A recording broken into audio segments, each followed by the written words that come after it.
करने वाले, ये बहुत कठिन काम जो आदरणीय डॉक्टर विश्वपति जी कर रहे हैं। कहते ना ब्राह्मणों को इकट्ठा करने का मतलब तराजू में और माइक भी हाथ में आ जाए तो इसलिए मुझे इशारा खाली मैंने बैठा लिया 7 मिनट बाद हाथ उठा देना ताकि मैं बंद कर दी। समय है। अभी हमारे पत्रकार महोदय ये तो उमाशंकर पांडे जी की जानता है कि वो इस सबको स्थिति को संभाले हुए हैं।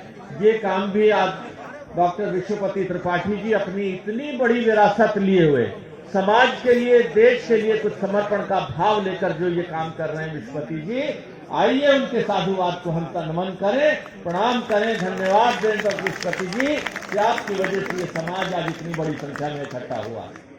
और अभी प्रेरणा मिल गई, भाई अरविंद जी ने कह दिया कि अगला कार्यक्रम 13 तालकटोरा रोड में नहीं होकर तालकटोरा स्टेडियम में होगा, जहां 10,000 ब्राह्मण वहां पर एकत्रित होंगे।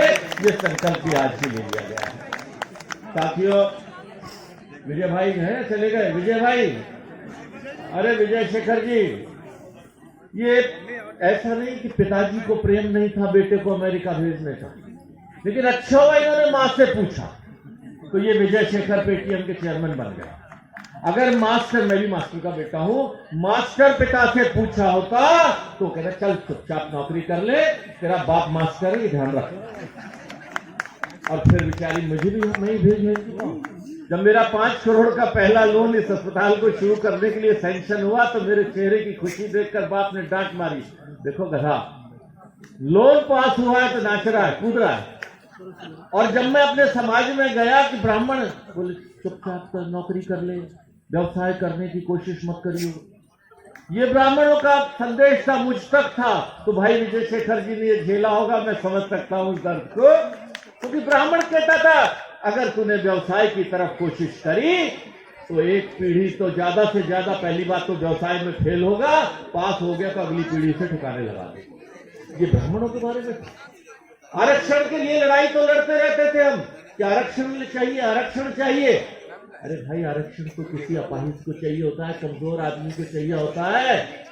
ब्राह्मण, अभी हमारी बिटिया ने, अनुराधा ने जो ब्राह्मण जीन्स की बात करी, जब आप विप्र कुल में पैदा हो गए तो जब पत्रों में लिखा जाता था एक गरीब ब्राह्मण, एक दरिद्र ब्राह्मण, ब्राह्मण ना गरीब हो सकता है ना दरिद्र हो सकता है, क्योंकि ये मनुष्य दुनिया में जब भगवान ने बनाया ये सबसे सेल्फिश क्रिएचर है भगवान का, सबसे स्वार्थी क्रिएचर है ये मानव। ये सिर्फ शक्ति को नमन करता है, देने वाले को नमन करता है जिसका हाथ यूं हो। ये कभी किसी भिखारी के पांव नहीं छूता, किसी भिखारी को नमन नहीं करता।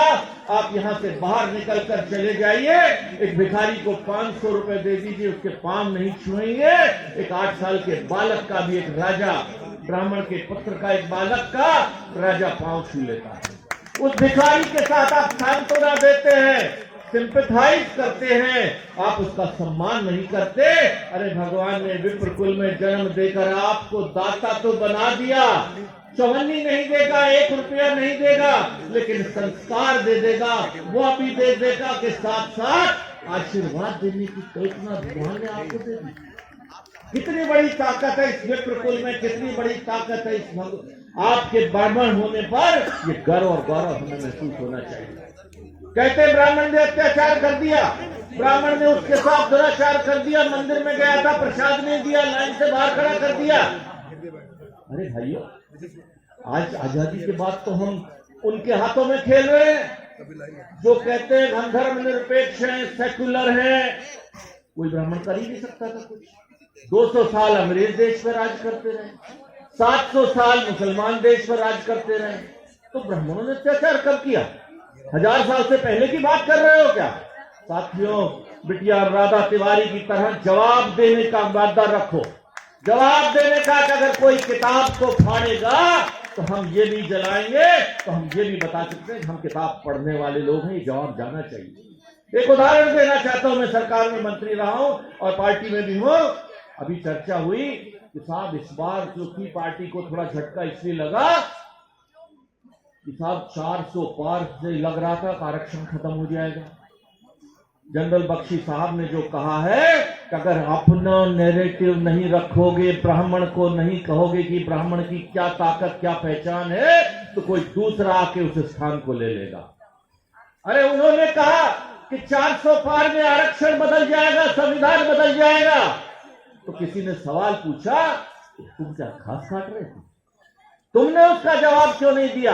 या तुमने अपनी व्यवस्था अनुराधा तिवारी जैसे 1000 बच्चे क्यों नहीं तैयार किए जो सोशल मीडिया पर ये जवाब देते? कवि कह रहा था, 2 लाइनें सुना रहा, होंगे तुम भगवान मुझे क्या लेना है। यह मनुष्य इतना स्वार्थी है।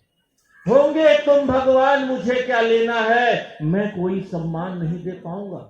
अरे इतना स्वार्थी है कि अगर भगवान भी आशीर्वाद देने लायक ना रहे, ये इंसान भगवान का भी सम्मान नहीं करेगा।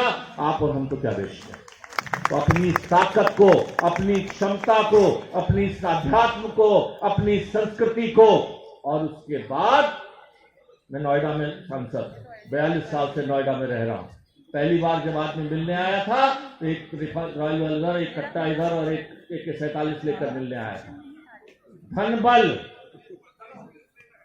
लाठी बल, आर्थिक से लेके ज्ञान बल आपको भगवान ने दे दिया है। राजनीतिक बल, सामाजिक बल, सबका संचय करो। अगर समाज में खड़े रहना है, आगे बढ़ना है, तो हर व्यक्ति ये सपना ले कि मैं भी विजय शेखर से बनूंगा। आज उनके जीवन की जो उन्होंने कथा सुनाई है, ये हमारे लिए बहुत प्रेरणा करती है। साथियों, अपने किसी, हम कभी नहीं कहते किसी ब्राह्मण के वक्तव्य में किसी भगवान के, परशुराम भगवान ने कभी नहीं कहा किसी को मारो। उन्होंने जिस कार्तवीर उनको मारा था, वो क्षत्रिय नहीं था, वो एक आतताई राजा, जिस पर उन पर इल्जाम लगा वो मात्र हंता थे। मात्र हंता नहीं थे, वो पिता की आज्ञा के पालक थे, और उन्हें यह भी पता था कि पिता के पास ये ताकत है। जब सबसे पहले उन्होंने पिता से वरदान मांगा तो कहा, मेरे भाइयों और मेरी माता को दोबारा से जीवित कर। कितना ज्ञानी था वो, कितने ज्ञानी थे जगदीश जी, कितने ज्ञानी थे भगवान परशुराम। तो साथियों, गर्व से हम ये कहेंगे कि हम उस विप्र समाज के हैं। अपने एक विप्र भाई को साथ खड़े होकर थोड़ा सहारा दे देना, वो खड़ा हो जाएगा। ये हिम्मत रख के जाना, जिस हालत में हो। हमारी ये कमी है बोलते हुए कि मैं ब्राह्मणों 3 बार दीवार में देखता है, कोई सुन तो नहीं रहा, कोई विरोधी तो नहीं सुन रहा। आवाज से, गर्व से, गौरव से, शान से कहो, मैं विप्र हूं।